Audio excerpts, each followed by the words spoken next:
આજે આપણે ધોરણ 8 સામાજિક વિજ્ઞાન વિષયની અંદર 31/8/2024ના લેવાયેલ એકમ કસોટીની પ્રશ્ન બેંકનું સંપૂર્ણ સોલ્યુશન જોઈશું, જેની અંદર પહેલો વિકલ્પ છે કે યુરોપના લોકો માટે ભારત આવવા માટેની જમીન માર્ગ શા માટે બંધ થઈ ગયો હતો?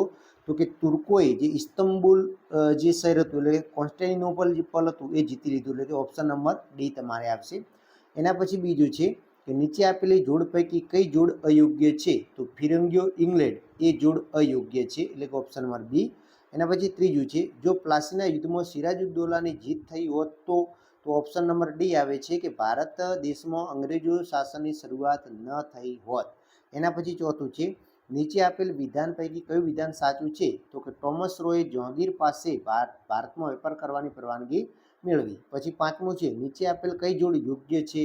તો કે ઈસવીસન 1764માં ફ્રેન્ચ ઈસ્ટ ઇન્ડિયા કંપનીની સ્થાપના થઈ.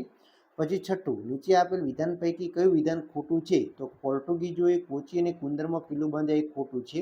એના પછી સાતમું મૈસૂર વિગ્રહ બાબતે કયું વિધાન સાચું છે? તો ચોથા મૈસૂર વિગ્રહમાં ટીપુ સુલતાન વીરગતિ પામ્યા હતા. પછી આઠમું કોર્નવોલિસ સંધિ સેવાઓ તો વોરન હેસ્ટિંગ તો ન્યાયતંત્રની શરૂઆત. પછી પ્લાસીનું યુદ્ધ અંગ્રેજો અને સિરાજુદ્દૌલા સાલબાઈની સંધિ તો મરાઠા અને અંગ્રેજો વચ્ચે. પછી ફોર્ટ વિલિયમ કોલેજ ક્યાં આવેલી છે? તો કે કોલકાતામાં આવેલી છે. પછી રૈયતવાળી પદ્ધતિ થોમસ મુદ્રો તો મહાલવાળી પદ્ધતિ વોલ્ટ મેકેન્જી આવે છે. પછી ગળીના ઉત્પાદન બાબતે નીચેનામાંથી કયું વાક્ય સાચું છે? તો ગળીનો છોડ ગરમ પ્રદેશમાં થાય છે. પછી 13મું ભારતમાં પોર્ટુગીઝોની રાજધાની કઈ હતી? તો ગોવા એ પોર્ટુગીઝોની રાજધાની હતી. પછી 14 કઈ યુરોપિયન પ્રજા સાગરના સ્વામી તરીકે ઓળખાય છે? તો પોર્ટુગીઝો ઓળખાય છે. પછી 15 બિરસા મુંડા બાબતે નીચેનામાંથી કયું વિધાન સાચું છે? તો બિરસા મુંડાનું અવસાન કોલેરાની બીમારીથી થયું હતું. પછી 16મું તો કે યુરોપમાંથી ભારત આવનાર પ્રજાનો યોગ્ય ક્રમ ગોઠવો તો પહેલાં પોર્ટુગીઝો આવ્યા, પછી ડચ, અંગ્રેજો અને છેલ્લે ફ્રેન્ચ, એટલે કે ઓપ્શન નંબર એ. એના પછી 17 જમીન મહેસૂલ વસૂલ કરવાનો ઇજારો કોને મળતો હતો? તો કે જે ઇજારાદાર કંપનીને વધુ રકમ આપવા બોલી લગાવે એને મળતો હતો. પછી નીચે આપેલી કઈ જોડ યોગ્ય છે? તો કે લબાડિયા સમુદાય આંધ્રપ્રદેશ યોગ્ય છે. પછી 19 18મી સદીના સમયગાળા દરમિયાન ઇંગ્લેન્ડમાં કાચું રેશમ કયા દેશમાંથી આવતું હતું? તો સ્પેન અને ઇટાલીમાંથી આવતું હતું.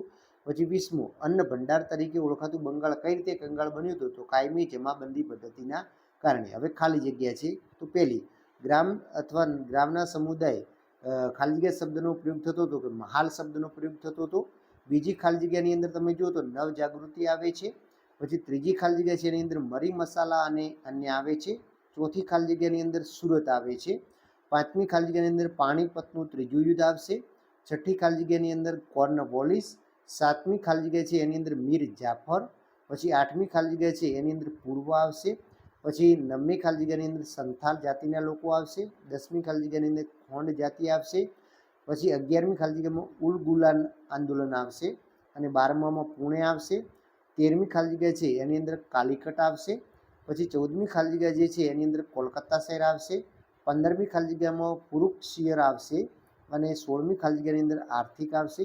17મી ખાલી જગ્યામાં નિયામક આવશે. 18મી ખાલી જગ્યામાં મનરો. પછી 19મી ખાલી જગ્યામાં દીવાની અને ફોજદારી. પછી 20મી ખાલી જગ્યાની અંદર સંથાલ આદિવાસી સમૂહમાં રેશમના કીડા ઉછેરતા હતા. એના પછી ટૂંક નોંધ છે તો પ્લાસીનું યુદ્ધ વિશે ટૂંક નોંધ તમે અહીંયા સ્ક્રીન ઉપર જોઈ શકો છો. વિડીયોને પોઝ કરી અને તમે પ્લાસીના યુદ્ધવાળી ટૂંક નોંધ લખી શકો છો. પછી બિરલા મુંડાવાળી પણ તમે વિડીયોને પોઝ કરી અને લખી શકો છો. એના પછી આપણે જોઈએ તફાવત આપો તો કુદરતી સંસાધન અને માનવસર્જિત સંસાધન. તો કે કુદરતી રીતે મળી આવતા સંસાધનને કુદરતી સંસાધન કહેવાય છે, જેમ કે હવા, પાણી, ખનિજો, ઉર્જા સ્ત્રોત વગેરે. જ્યારે કોઈ પણ તત્વોને માનવ પ્રવૃત્તિ દ્વારા તેમના ગુણધર્મો ફેરફાર કરી તૈયાર કરવામાં આવેલ હોય તેને માનવસર્જિત સંસાધન કહેવાય છે, જેમ કે વિદ્યુત, પુલ, સડક વગેરે. પછી નવીનીકરણ અને અનવીનીકરણ વર્ગીકરણ હતું તો જંગલો અને સૂર્યપ્રકાશ નવીનીકરણમાં આવશે.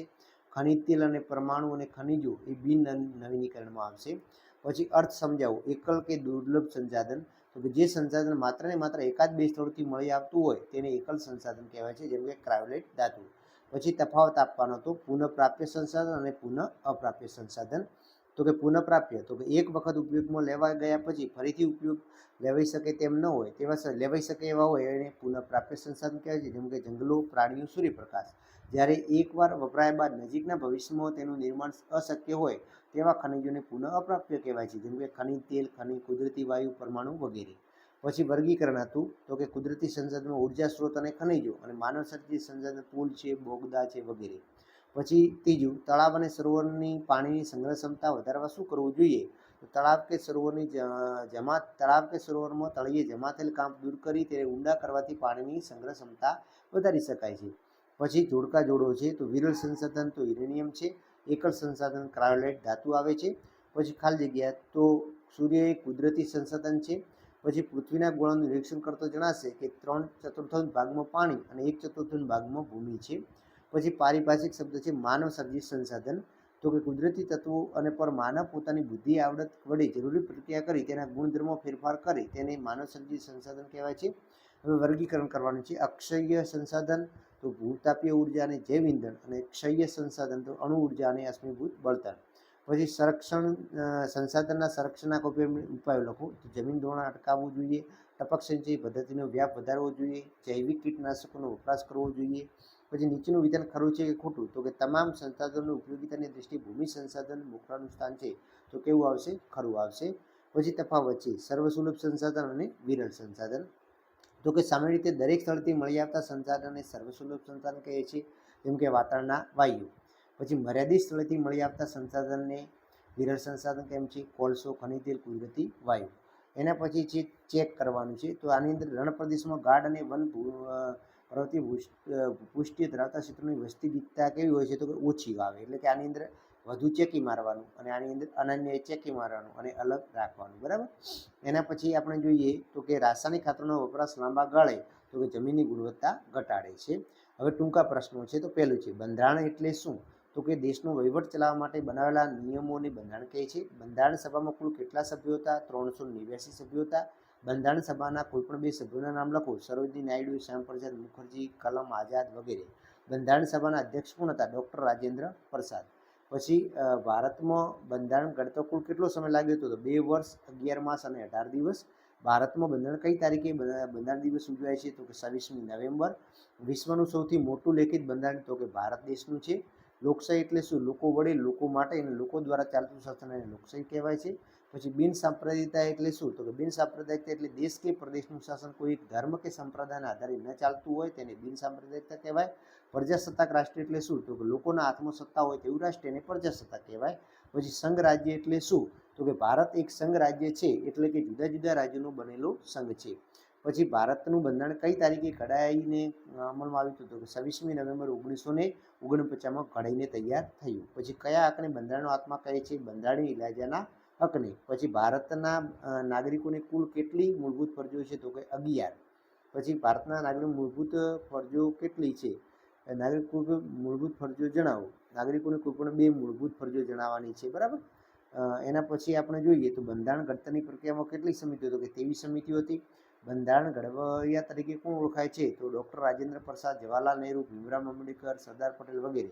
બંધારણ સભાના 2 પ્રતિનિધિઓના નામ જણાવો. કનૈયાલાલ મુનશી અને કલામ આઝાદ. પછી ભારતમાં બંધારણનો અમલ કઈ તારીખે થયો? તો 26મી જાન્યુઆરી 1950. બંધારણની શરૂઆત કઈ બાબતથી થાય છે? તો કે આમુખથી થાય છે. તો આ વિડીયો તમને પસંદ આવ્યો તો લાઈક કરો, ચેનલને સબસ્ક્રાઈબ કરો.